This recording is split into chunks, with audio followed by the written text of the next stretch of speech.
about health. Here in Shela, we don't have many mosquitoes or problems with malaria, dengue, all those illnesses known in different countries in Latin America.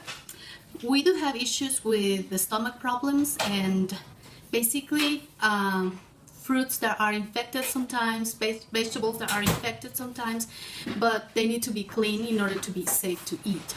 So we're going to talk about those issues, and I really don't want to scare you. I want to be honest and you to take cautions in order to come down here and have a good year, and also not to have too many issues with doctors, medicine, or all those things.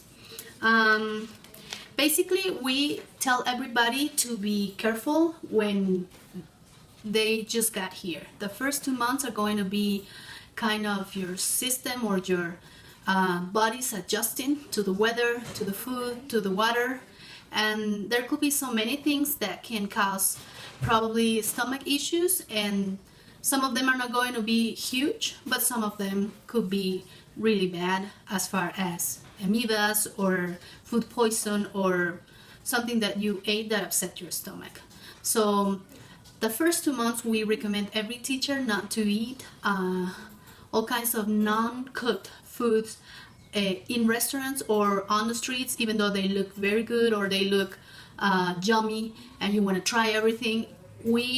I personally recommend that you don't do all kinds of food the first 2 months. After that, you'll know what kind of things are safe to eat, and one of the first things we recommend is to wash your hands constantly.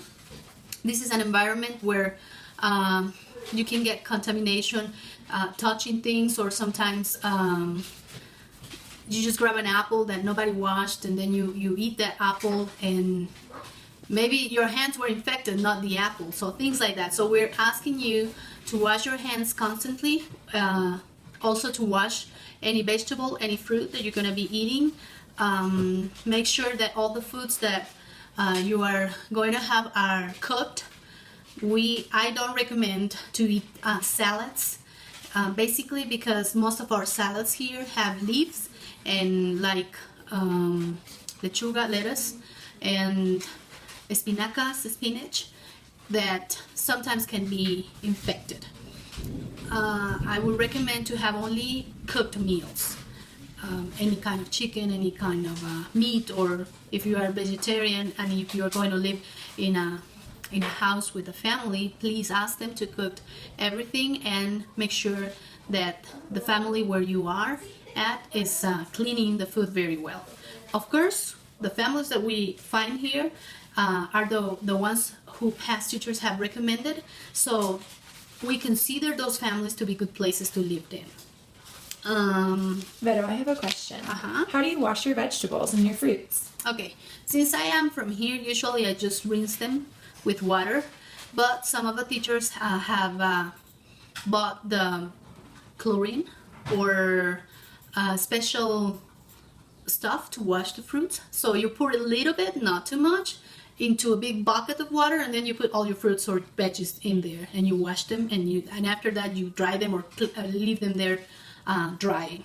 Of course, make sure you cover them after they are cleaned, or put them in the fridge if you can do that, so the flies don't step in them. Okay, and also we recommend not to eat ice cream or water that is not in a bottle. If you go to a restaurant and you don't want to drink any soda or any special juice or something, and you order water, make sure that the water is in a bottle. The ice cream, I'm talking about the ice cream that they sell on the streets. We do have big tiendas here that sell very good ice cream, and I think that one is safe to eat. But if you are, for example, walking on the streets or on the market and there is a guy selling ice cream outside, please do not eat any of those. Okay? Avoid eating at sidewalk vendors or street food.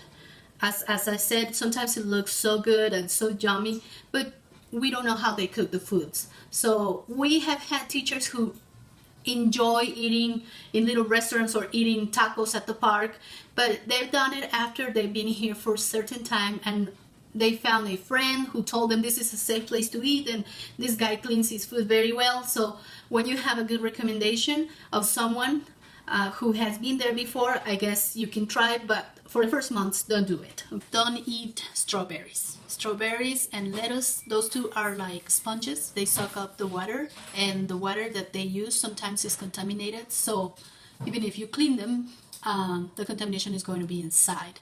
So do not do strawberries for the first months. Veggies and fruits, even if you are going to peel them, please wash them before you do that, because sometimes the contamination may stay either on the table that you are using or the knife, and then your fruit is going to be contaminated. So avocados, mangoes, tomatoes, or anything that you're going to peel off, please wash it first.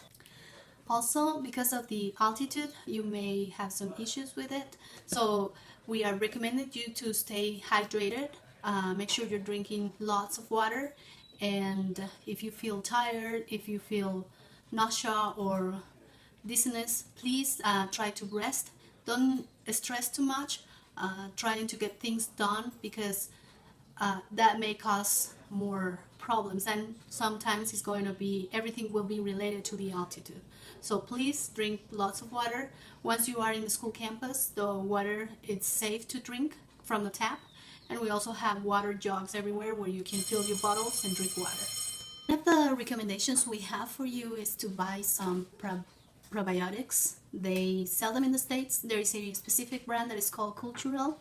They sell them in Walmart or Costco stores, and they will help with your digestive system and also to help your body to digest all the new foods and all the new ingredients that you are going to be having here in Guatemala.